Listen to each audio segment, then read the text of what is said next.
అందరికీ నమస్కారం. నేను మీ గంటి ఉష. నా మిత్రులకి, శ్రేయోభిలాషులకి, సబ్స్క్రైబర్స్కి, నా వీడియోస్ చూసి మంచి మంచి కామెంట్స్ పెడుతున్న నా అభిమానులందరికీ కూడా కృతజ్ఞతలు, శుభాభినందనలు. అంతేకాకుండా నేను నిన్న మీకు ఒక మాట ఇచ్చాను. ఏంటని? పచ్చకర్పూరం గురించి ఇంతవరకు ఎవరికి తెలియని కొన్ని విషయాలు కూడా నేను మీతో చర్చించుకుంటాను, నేను మీతో పంచుకుంటాను. కాబట్టి అవి కావాలంటే, అవి తెలుసుకోవాలని ఉంటే మీరు సబ్స్క్రైబ్ చేయండి అని. నిజంగానండి, సనాతన సంప్రదాయాన్ని ఇష్టపడే వాళ్ళు ఇంతమంది ఉన్నారా అనేటట్టు దానికి ఎన్నో వ్యూస్ వచ్చేసాయి. వెంటనే నాకు అప్పుడు అర్థమైంది. చాలామందికి ఇంట్రెస్ట్ ఉంది, తెలియాలి. కానీ ఇప్పుడు తెలుసుకుంటే చాలండి, మనం అందరం జ్ఞానవంతులమే. దాన్ని చిన్న చిన్నగా మళ్ళా ఒక ఆరోగ్యాన్ని, ఐశ్వర్యాన్ని, ఆనందాన్ని, ఆహ్లాదాన్ని ఇచ్చేటువంటి ఒక మిత్రురాలు లేదా మిత్రుడు అనుకోండి, ఒక దివ్యమైన మన పదార్థాన్ని తిరిగి మళ్ళీ మనం మన జీవితంలోకి ఆహ్వానిస్తున్నట్టే. కానీ ఇప్పటికే చాలామంది, మనకి తెలియదు కానీ నిత్యం ఆ సంప్రదాయాన్ని కొనసాగిస్తున్న వాళ్ళు ఎంతోమంది ఉన్నారండి, తెలిసినా. కాకపోతే ఏంటంటే, చాలామందికి బయట చెప్పడానికి ఏంటోలే చేదస్తాం, పాత చింతకాయ పచ్చళ్ళు ఇప్పుడు ఎవరండి ఇవన్నీ పాటిస్తున్నారు అని అందరూ అనుకుంటారని వాళ్ళు మాత్రం వాళ్ళల్లో వాళ్ళది పాటిస్తూ దాని ఆరోగ్యాన్ని, దాని ప్రయోజనాన్ని అనుభవిస్తూ ఆనందంగా ఉన్నారు. నాతో అటువంటి కొంతమంది పెద్దలు పంచుకున్నటువంటి విషయాలన్నమాట. వాళ్ళ దగ్గర నేను సేకరించిన విషయాలు. అవి కాక నేను అనుభవంలోకి ఎప్పటి నుంచో ఈ పచ్చకర్పూరం తాలూకు ప్రయోజనాలని పొందుతూనే ఉన్నాం. అందుకని అవి ఒకసారిగా నాలాగే కదా, ప్రతి ఒక్కరు అందరికీ ఆ ఆనందం ఎవరికి ఉండదండి? ఆనందంగా ఉండాలని, ఆహ్లాదంగా ఉండాలని, ఆరోగ్యంగా ఉండాలని, జవసత్వాలతో ఉండాలని ఎందుకు ఉండదు? అందరికీ ఉంటుంది. కాకపోతే పద్ధతి మనకి ఎప్పుడైనా సరే ఇన్స్టెంట్గా వచ్చేవి ఇన్స్టెంట్గానే పోతాయండి. కానీ సంప్రదాయమైనటువంటి పద్ధతులలో వచ్చేవి ఎప్పుడు శాశ్వతంగా నిలిచి ఉంటాయి. కొంచెం రిజల్ట్ లేట్గా ఇస్తుందేమో కొన్ని, కానీ శాశ్వతంగా నిలిచి ఉంటాయి. కాకపోతే ఇప్పుడు మనం చెప్పుకునే మన హీరో లేదంటే దివ్యమైన పదార్థం అనండి, మిత్రుడు అనండి, మీరు ఏమనండి, ఆ పచ్చకర్పూరం గురించి కనుక తెలుసుకుంటే వెంటనే మీకు తత్క్షణమే దాని తాలూకు ప్రయోజనాన్ని పొందవచ్చు. అంచేత ఈవేళ మీరు ఈ ప్రయోజనాలన్నీ తెలుసుకుందరు. కానీ దీనితో నేను తయారు చేసినటువంటి కుంకుమ ఎలా తయారు చేశారంటే, తిలకం. నేను కుంకుమ పెట్టుకునే ముందు తిలకం పెట్టుకుంటాను కదా, ఆ తిలకాన్ని నేను ఎలా తయారు చేశానో, నేను ఆల్రెడీ తయారు చేసి 10 సంవత్సరాలు అయిందండి, చెక్కు చెదరలేదు. అలా ఇంకా పాత అవుతున్న కొద్దీ ఇంకా అది ఔషధంలాగానే ఉంటుంది. ఎక్కడ స్కిన్ ఎలర్జీసు గట్రా ఉండవు. సరే, దాని గురించి చెప్పుకుందాం. అసలు పచ్చకర్పూరం అంటే ఏంటండి? మామూలు కర్పూరం దొరుకుతుంది కదా, కర్పూరంలో చాలా రకాలు ఉన్నాయండి.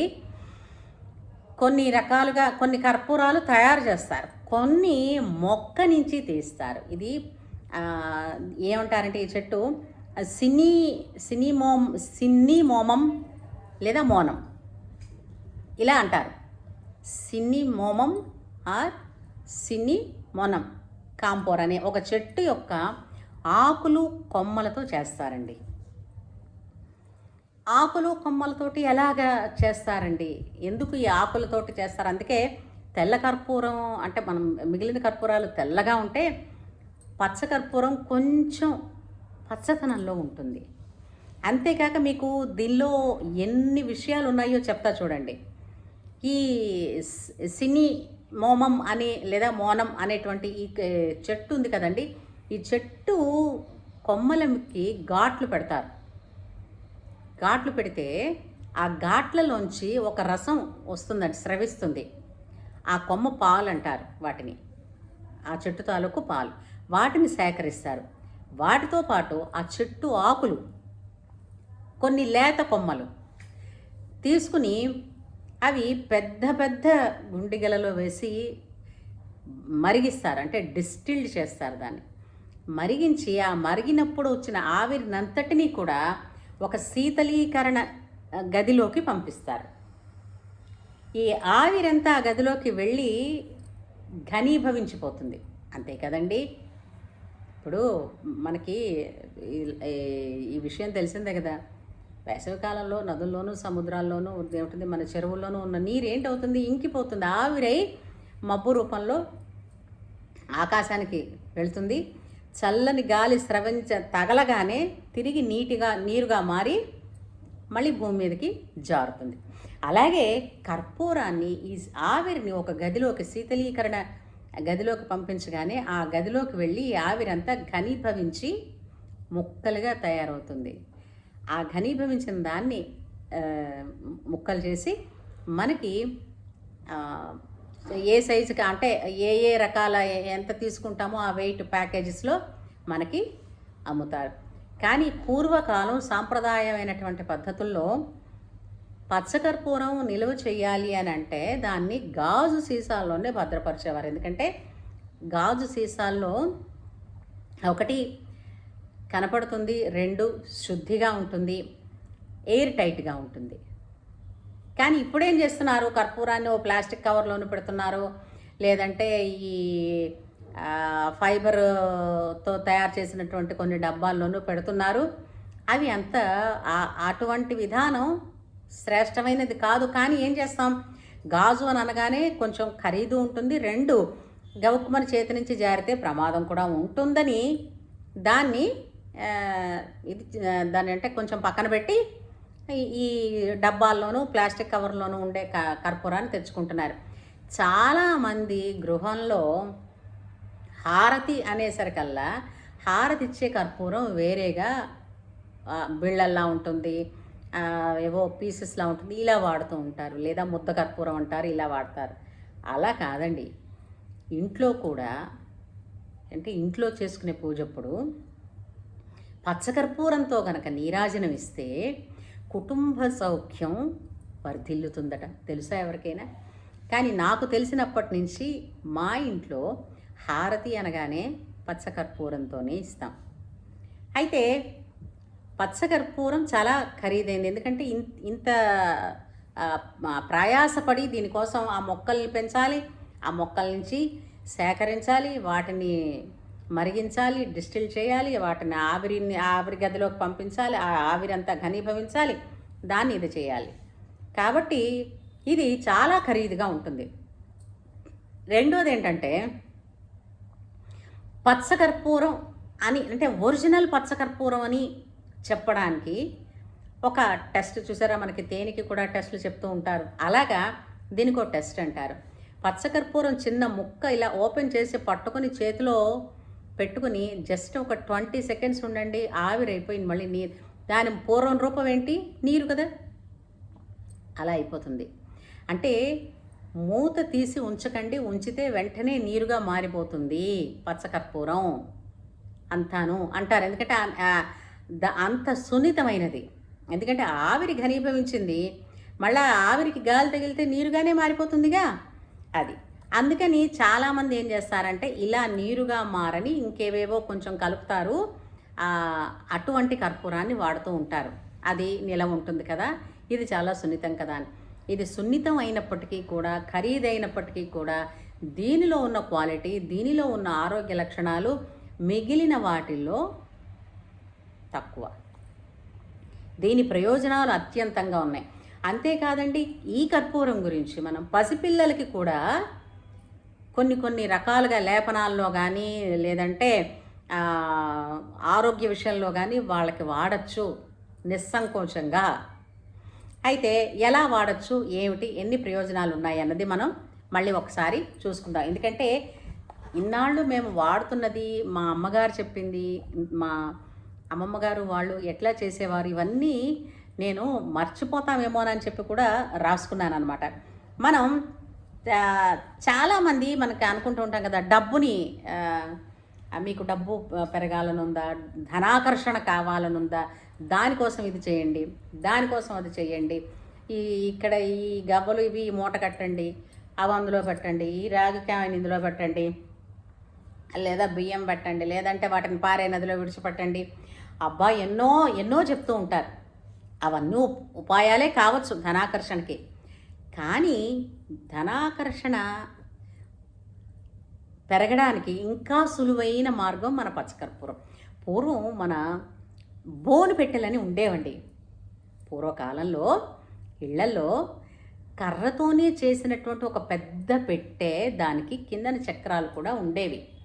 చాలా అంటే ఇప్పుడు బోను పెట్టె అంటే ఏంటంటే ఇంచుమించు ఇప్పుడు మనకు ఒక చిన్న సైజు డబుల్ కాట్ మంచం లాంటిది అనమాట.